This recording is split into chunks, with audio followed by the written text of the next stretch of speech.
Hello everyone, welcome to BM606, your second class metallic biomaterials.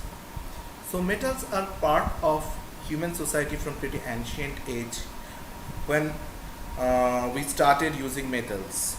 So over a period of time the processability of metals increased. We realized that there are very different kind of processes we can use to develop metallic instruments, metallic things, metallic parts, metallic wheels, and finally metallic implants. So there are different reasons for which we have chosen metals to be a good candidate for making biological implants. So let us start with some physical properties of metals. Metals are shiny. It is mostly because metals have a very loose cloud of electrons surrounding the metals, which are there is a strong positive charge just behind it.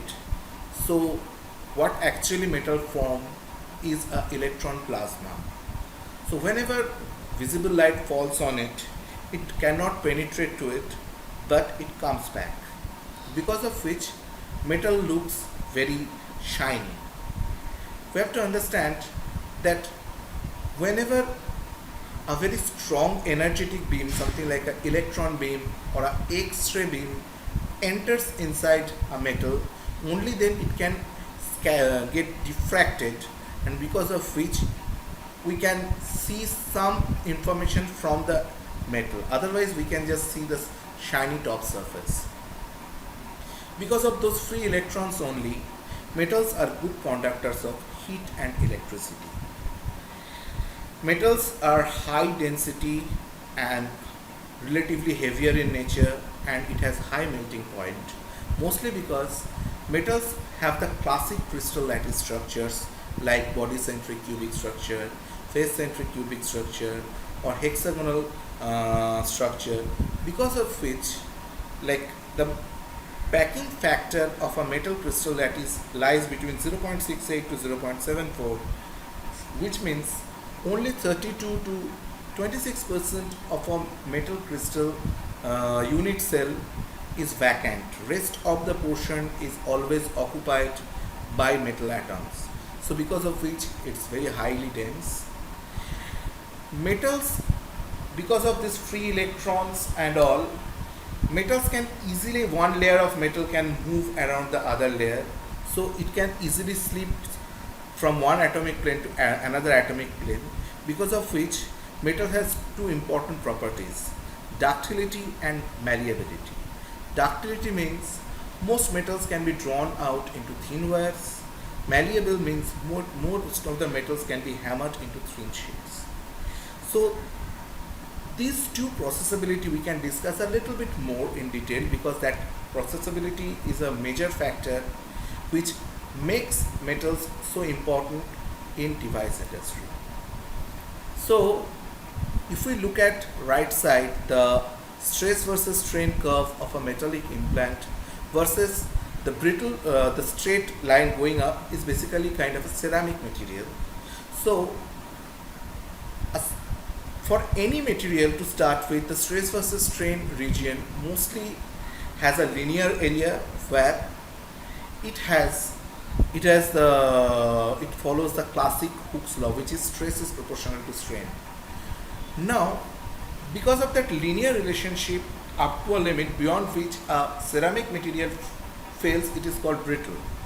But a metallic implant does not fail in that way. So beyond the elastic region, there is a region where it is called plastic region, where if we give any deformation to the metal, it does not come back to its original shape, but at the same time that it does not fail also. So if we look at the atomic level or the lattice structure level, within elastic limit, if the one crystal lattice is little bit slipped, it just comes back to its original position, because of which it remains within the elastic limit. When it crosses beyond that, so that it cannot return to the original position, but it slips a little bit more, then it is called the plastic deformation, which is also a very long area.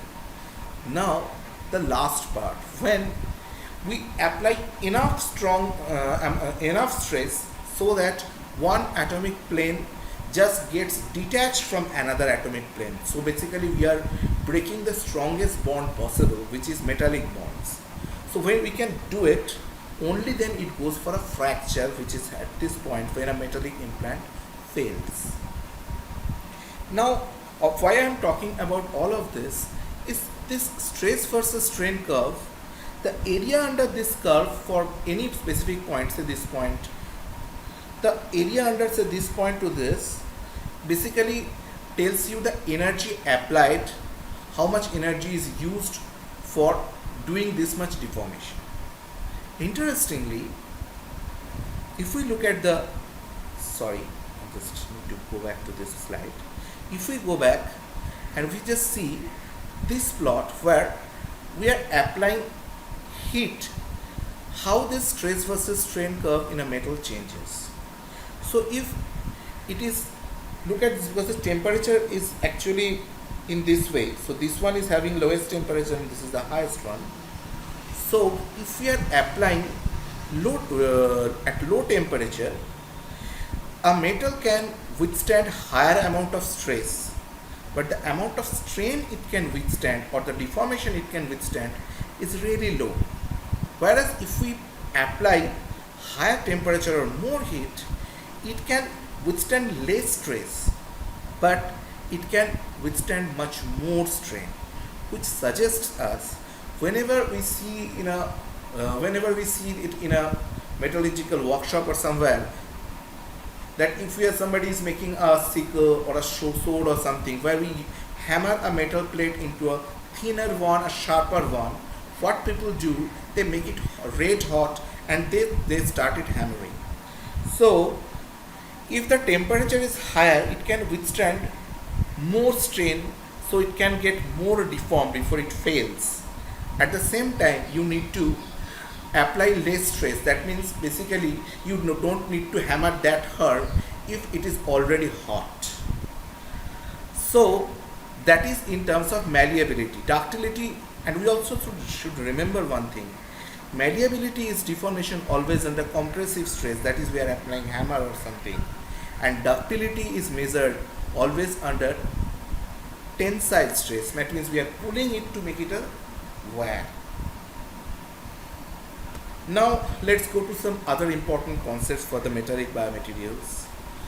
Doping means adding an element in another element crystal lattice to generate small defects for enhancement or lessening of some certain properties like conductance, usually parts per million to something like below 1% or so. So mostly doping is used in semiconductor industries, but in some specific cases it is used in making implants also. We will talk to that in some later phases when we are talking about some specific cases. Now let us talk about alloy, which is more important and we talk a lot in medical devices industry. So alloy is a material which usually has a metallic properties, has major components to be a metal with a minute addition or substitution of another metals or elements.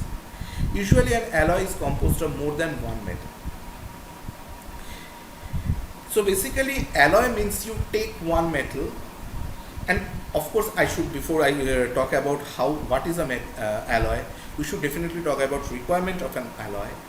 So whenever we are thinking of a single metal, that means metal is malleable, it is ductile, it is not that strong. Secondly, metal has very high surface reactivity because of presence of free surface electron.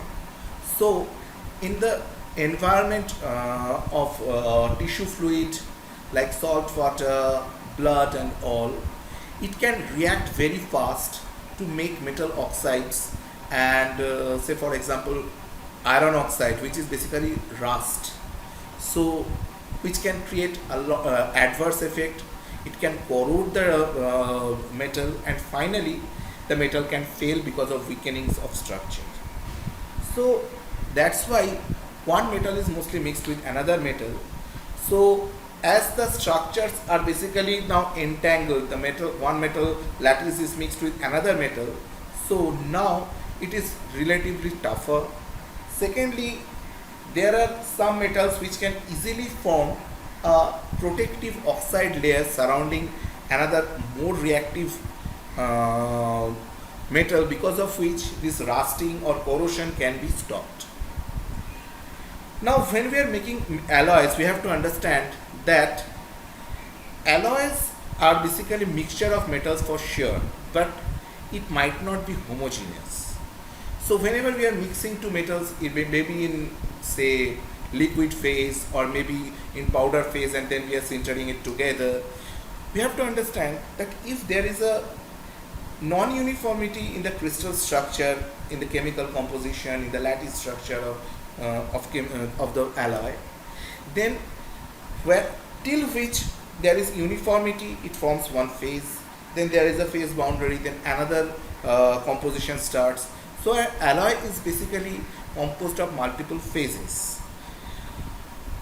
Whenever we are thinking of alloys, we have to understand that there are different kind of alloys available. So something can, substitution alloy could be there. So substitution alloy, say for example brass. Brass is composed of copper and zinc. Copper and zinc have almost similar kind of atomic radius or atom size. So in a crystal lattice, one can replace another, and therefore they develop something called a substitutional alloy. Now, it could be also possible that the size of one atom of the alloy is much smaller with respect to the other, say for example the main metal phase. Then the smaller atom can subsequently stay in between the crystal lattice, and this is called an interstitial alloy. So, say for example high carbon steel, in which the iron atoms are pretty big, therefore they are like this, they are sitting in the their lattice, and in between the lattice the carbon atoms are sitting somewhere else. So they are not actually sitting within, like they are not replacing the iron, but they are sitting in between the lattice, and it could be mixing of both of them. Like there is carbon in between, there is cobalt or sorry nickel or and chromium, and this all together forms stainless steel. So stainless steel is a combination between interstitial and substitutional alloy. Now there is a third group of alloy I would like to talk about, which is called intermetallic compound. So we are talking about metal bonds. So when there are some specific alloys in which there is only a single phase, that means the entire structure is uniform, and that could only happen if it is a compound. So this kind of alloys are called intermetallic compound, in which the entire crystal lattice is uniformly distributed, and it is mostly because it forms a compound between two metals. Intermetallics are very important in medical industry, and I will talk about it over a period of time. Okay. So now, as we talked about the physical properties of metals and alloys, let us talk about a little bit of chemical properties of metal.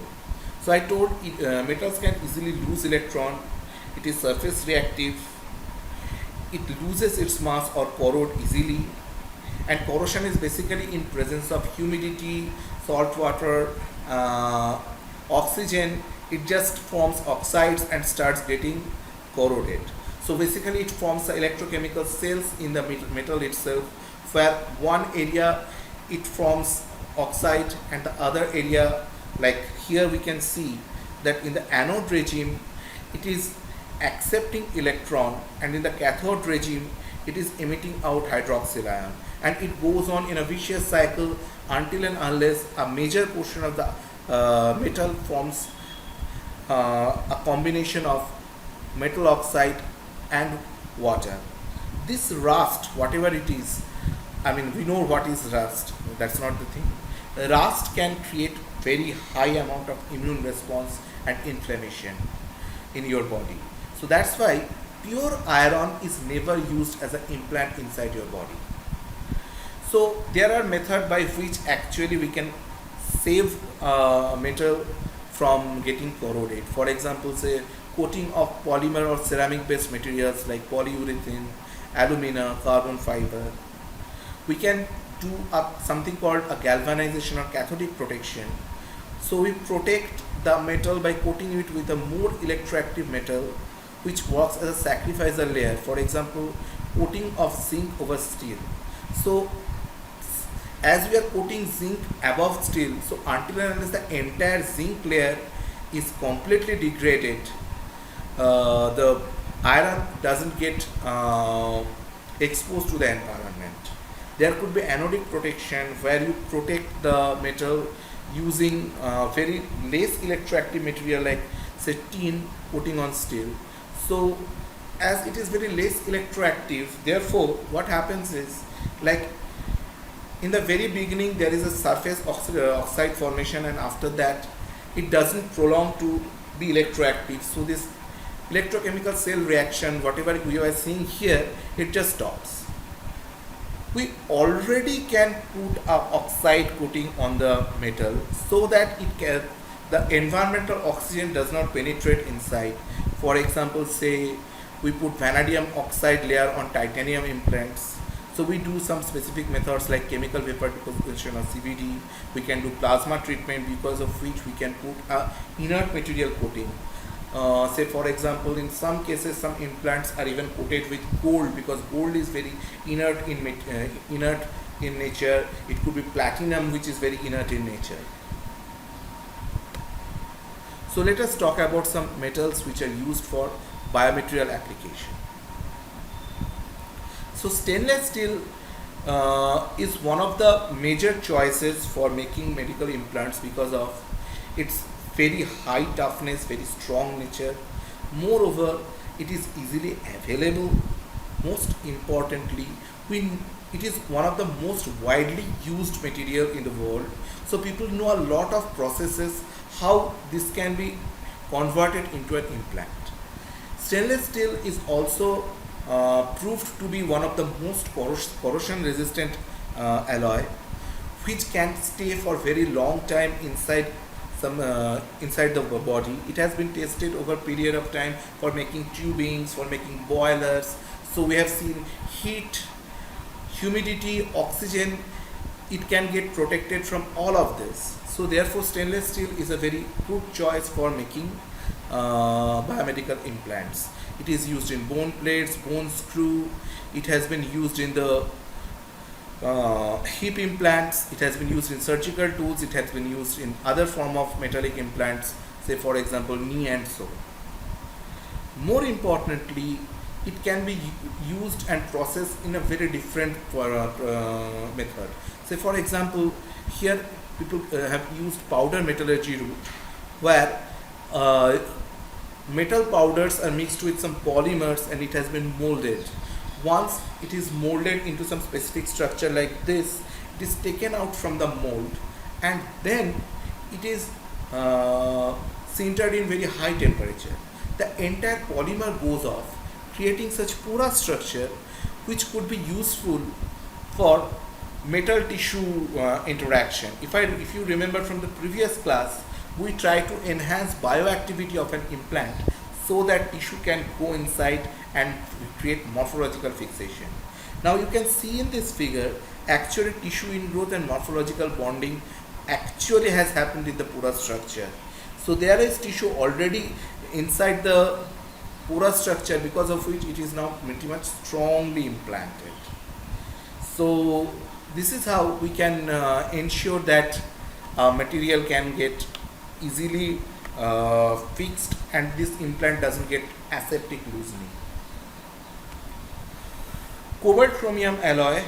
A major reason for cobalt chromium alloy is it is very tough in nature, so it can stay very strong for very long time. It is blood compatible. It doesn't create, like iron is good, steel is good, but it is like if it is for a very long time blood application, in many cases stainless steel is not a very good choice. Instead of which cobalt chromium alloy is a better choice because of its higher blood compatibility.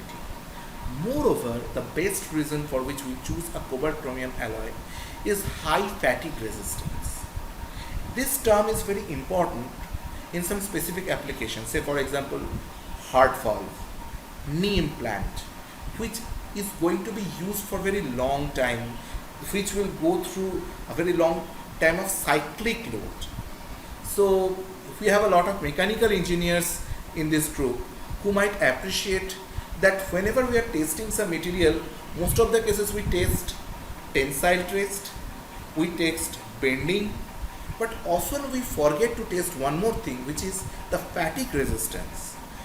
Fatigue resistance is an important whenever we are subjecting to specifically cyclic load. For example, in a heart valve, say for example, a heart valve strut is going to have cyclic load, because whenever there is blood coming inside, passing through the heart valve, basically it is going to have some fluid stress all over it. So if we do not test its fatigue property, then actually we are not testing anything relevant.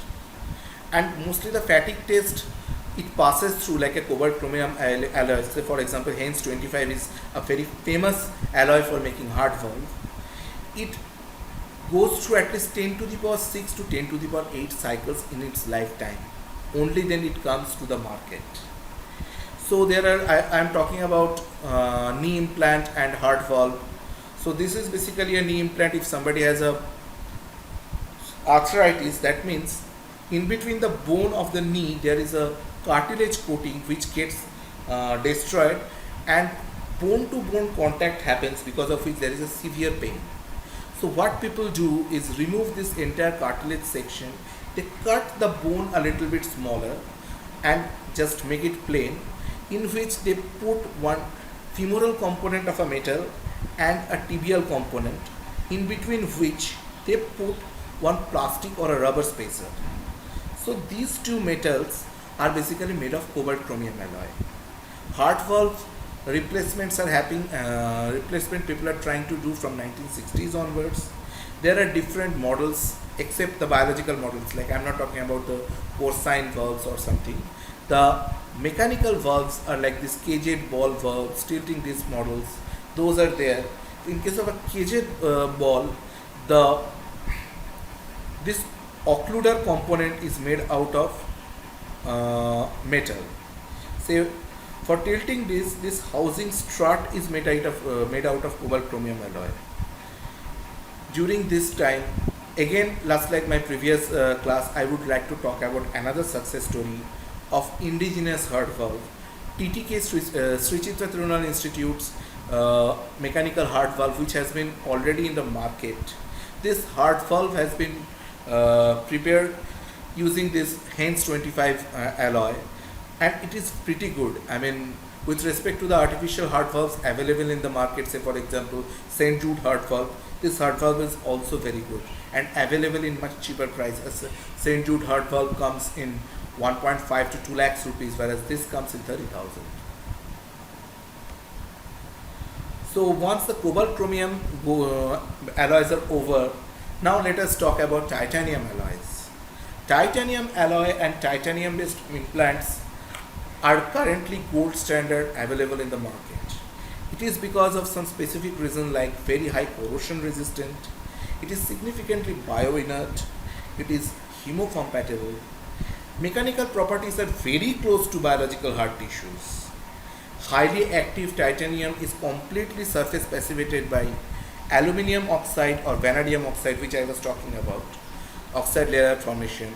It is very much processable. Titanium alloys are not significantly hard. They are processable in using laser machining. They are processable in CAD machining. They can be 3D printed, so molded, casted using powder metallurgy route. The surface modification is easier. It is lightweight and high fracture toughness. Titanium is also used for making heart valve. For example, this bileaflet heart valves strut is made out of titanium. Bone plates made out of titanium. Let us look at this. a 3D printed and selective laser machined vertebra. It is the original vertebra and this is a metallic implant vertebra. You can see the structural similarities. Titanium can be processed very easily to match the property of native bone also. Most importantly, titanium has a very important property. Its surface modification can be done to create biological fixation very easily. So, I mean, it is high time kind of that I can do a little bit of self-advertisement also, because I was part of this project where we did different kind of surface treatment to develop proper biological fixation on titanium implants. So we made titanium alloy based bone plates, in which first we did laser machining and created grooves or pillar kind of structures. Then we did hydrothermal treatment. So by laser machining we created something like micro pattern, and in which using hydrothermal treatment we created nano patterns. So this kind of patterns which we are seeing, they are in the nano level, 100 to 200 nanometer structure, like I would say something like say small strut needle kind of structures were generated which are in the nano regime, and we can develop micro regime pillar or groove. So those grooves or pillars can easily sit, and we can just put it inside the as a bone plate, and these nano patterns can help in tissue ingrowth, where the cell can put their appendages and easily can get attached to the implant. So when we did the cell culture study, we saw that by 7 days the entire strut of the entire structure, say these areas and all, are completely filled with biological cells. So a metal polished bone plate can be easily fabricated, surface modified, and then it can be implanted. I was part of this project and it got published in Applied Surface Science in 2019. There is one more group of implant I would like to talk about, which is metal and alloys for dental application. For dental application, titanium alloys are mostly used. Dental root, dental cap, everything is prepared using titanium alloy. There are some cases people use cobalt chromium. There are some cases people use ceramic implants also. Dental fillings, crown and bridges, well, for aesthetic purpose as well as being a very inert material, and also people wanted to show maybe how rich they are.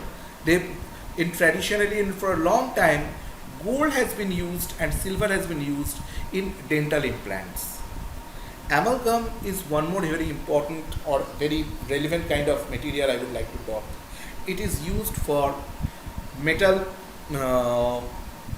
dental filler material.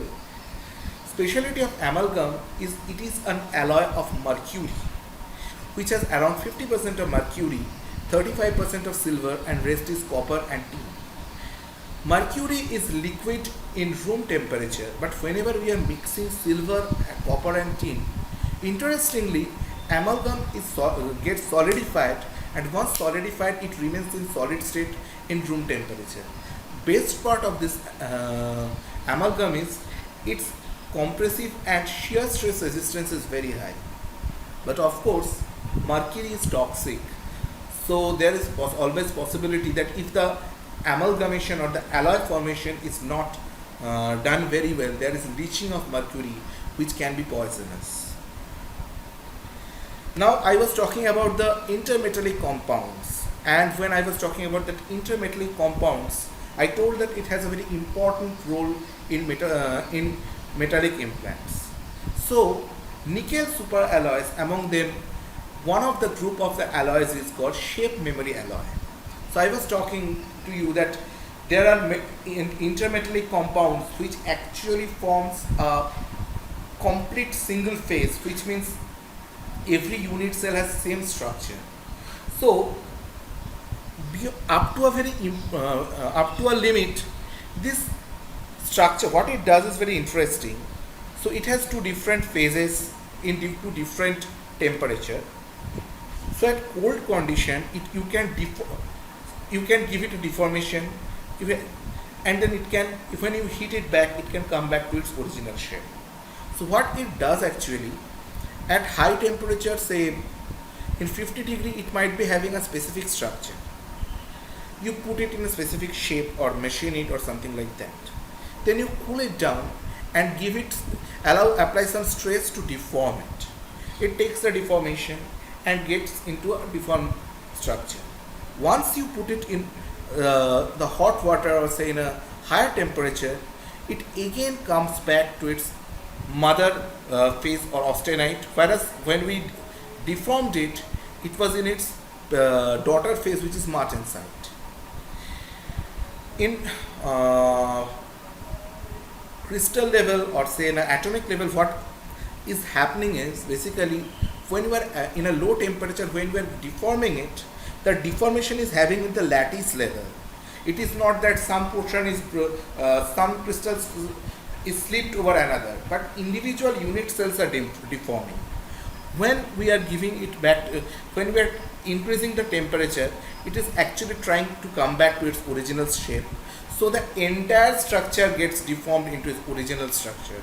So it remembers its structure. It is called shape memory alloy. And the best application for this shape memory alloy is coronary stent. So we all know about angioplasty.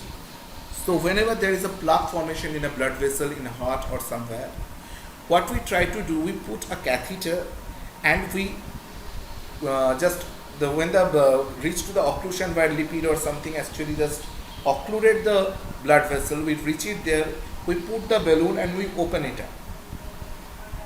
Once we open it up and remove the balloon, there is always a possibility that because of the stress, that specific blood vessel can collapse back. So to save it from that, we use a stent. Now, of course, a stent is a big cage-like structure which is mostly made out of metal. These days, even polymeric stents are available, but mostly it used to be in metal.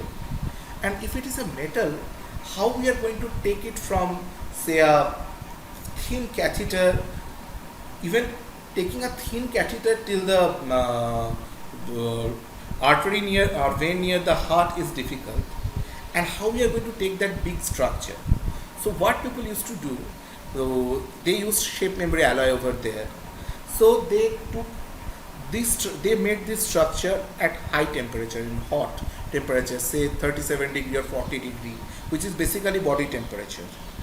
Then they cool it down and deform it, say around 10 degree or so, into this kind of structure, which is basically a linear laminar structure or a small wire kind of structure. They push it back inside the vessel, and then in the hot temperature, whenever they put it there and they put the balloon back, it takes that shape which originally was prepared, and then it stays over there. So it never gets occluded back. So using this shape memory alloy, stenting becomes very easy. There are stents for stroke treatment. There are for this is used for other implants inside brain. Wherever there is we require something like a shape memory effect, nitinol or nickel titanium alloy is a very important alloy to be discovered. Interestingly, it was originally discovered to be used in defense and space application, but nitinol now majorly is applied in medical industry only. There comes the next group of alloy, which is biodegradable alloy. Well, metal implants originally are not meant to be biodegradable. It was originally definitely meant to be stay for over ages, be it a metallic bone plate, be it a hip implant, be it a knee joint implant, be it a heart valve, be it a stent. For everything, mostly the metallic alloys are expected to stay over their place or ages. But then there are some cases where for a young patient or so, if there is a seam bone break or something like that, we put a bone plate, we put bone screw, but over a period of time that will get anyway repaired. So they should not have the problem of having bone, a metallic implant inside their bone or something, because that in long run is going to give trouble, and that young patient has to stay active, play around for very long time. So thinking that biodegradable metallic alloys were discovered, and the first metal which is used for this work is magnesium. Magnesium alloys are degradable because of abundance of chloride and bicarbonate ions in body fluids, which corrodes the implant over time. Magnesium ions, when they come out as the debris from the implant, it can get easily excreted as magnesium chloride and magnesium oxide from our body through urine. It is not toxic in that way. The density is very similar to native bone. Magnesium's mechanical property, still now whatever metals we are talking about, are mostly the nearest to the natural native bone. Elastic modulus is very similar. Importantly, a specific amount of magnesium is required every day for our bone remodeling and bone structure development, and therefore it's very much bioactive, and it is degraded, so it doesn't require a revision surgery. But only it has one limitation: it degrades very fast, and if it is degraded very fast, then it can create inflammation and gout kind of syndromes. So zirconia, zinc or calcium are mixed with magnesium so that its degradation can be tuned in such a way that once the new bone grows in, only according to that, during that time only the magnesium alloy gets dissolved in the body. We have to realize, when we are talking about biocompatibility, for metals the biocompatibility is mostly from the surface. I have already talked about the surface modification of titanium. So and also stainless steel. So most of the metallic implants whichever are used in biomedical industry, the surface of the metal is a major reason how they are going to react with the body. So surface passivation of the metals do not evoke a consistent inflammatory or immune response, except allergy in some patients. Well, in the previous class I was talking about that even jewelries can be considered as a biomaterial. Well, jewelries cause allergy, which suggests that metals can be hypersensitive. So before applying any implant to the patient, metal hypersensitivity or allergy reaction has to be tested. Otherwise, once you are done with the implantation, if the person develops a hypersensitivity, then that could be very dangerous. Even it can kill a person.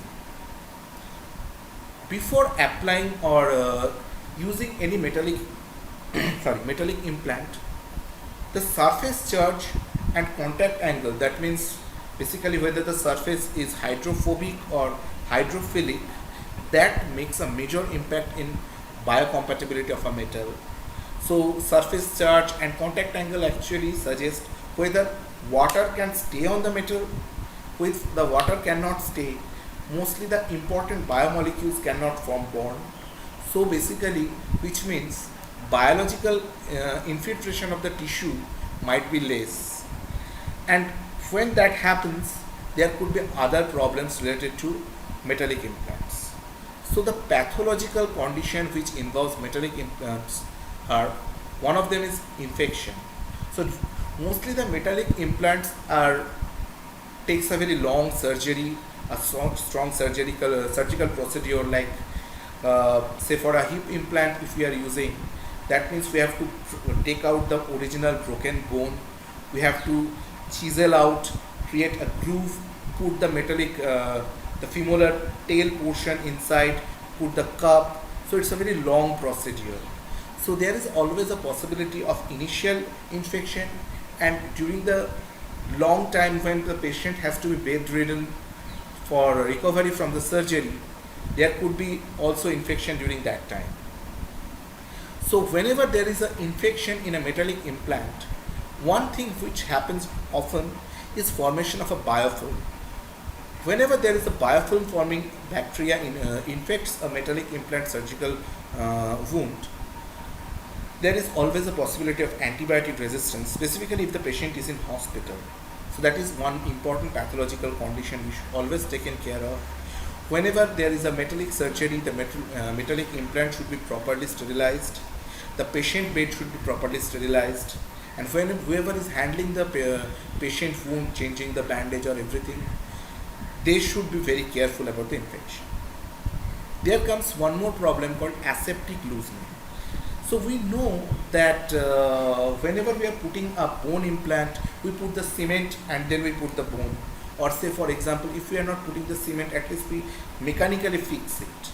But over a period of time, just like a tight shoe, any thing which is placed in a groove with movement and all, it starts corroding the surrounding environment. So is a metal implant. Similarly, also there is a possibility that the fibrous tissue in the wound healing process covers the entire metallic implant. Because of that fibrous capsule formation, it does not stay in the proper place which it was supposed to be, because of which it can actually get loosened. So because of loosening of the implant, it requires again a recovery surgery.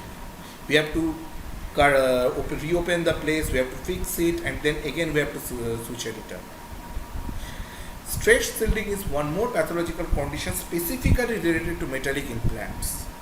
We know that our lot of tissue regularly gets remodeled. Bone is mostly one of them. So bone remodeling means the structure, density, strength, modulus of a bone always depends upon the stress it is going through. Stress means, say if we are walking, that means we are applying some stress on our bone. If we are running, we are applying some stress on the bone. Our own weight puts gravitational force, because of which also a bone gets the control signal that yes, its density should be something like that. Until and unless the person gets something like osteoporosis kind of stuff, those diseases actually weaken the bone. Otherwise, mostly a bone is completely always remodeled so that it can retain it can actually take care of the person's body weight. An important story just in between the class, I would say, if somebody goes to space, that means that person is not going through the gravity for a very long time. Once the person comes back, if that person is not accustomed to take his weight step by step, little bit in that way, then interestingly, because of the lack of bone remodeling, that person gets a fracture. Same thing happens in stress shielding. So whenever we are putting an implant inside, that means according to the rule, the major stress always comes through the metallic implant. So the other bone part doesn't get enough stress to get remodeled. So over a period of time, what happens? The dense solid bone matrix becomes porous and weak like that. So something like an osteoporotic bone. Because of this, the bone becomes weak. This is called stress shielding. And the last but not the least is metallosis. Metallosis is a very tricky problem, and when after maybe 5-10 years of an implantation of any implant, if it is not properly manufactured or chemical surface modification is not done well, this happens to many of the implants. That over a period of time, the metal implant starts getting, because of wear and tear, the particles starts getting out. Commonly, for very small particles, our body has enough capability to take it out from our body using urine, or say it can degrade it via liver or so. But if the particles are a little bit larger, what happens? It goes into the tissues and sits over there, and over a period of time, because of presence of those metal particles, severe inflammatory response starts. People get big swelling in the soft tissues, they feel like they're having gout, they're having pain, and that is called metallosis. It could be very painful, and you might require actually a complete recovery surgery to remove the corroded implant. You have to give a second surgery to put another fresh implant. So metallosis is one more problem related to metallic implants. So today we talked about metallic implants. Next time we will talk about ceramic based materials. If you have any queries, you can ask me in the class, or otherwise you can drop me a mail if you have any confusion, or if you want to know something more about some specific metals or specific implants, please let me know. I am always available to help you out. Thank you. All the best.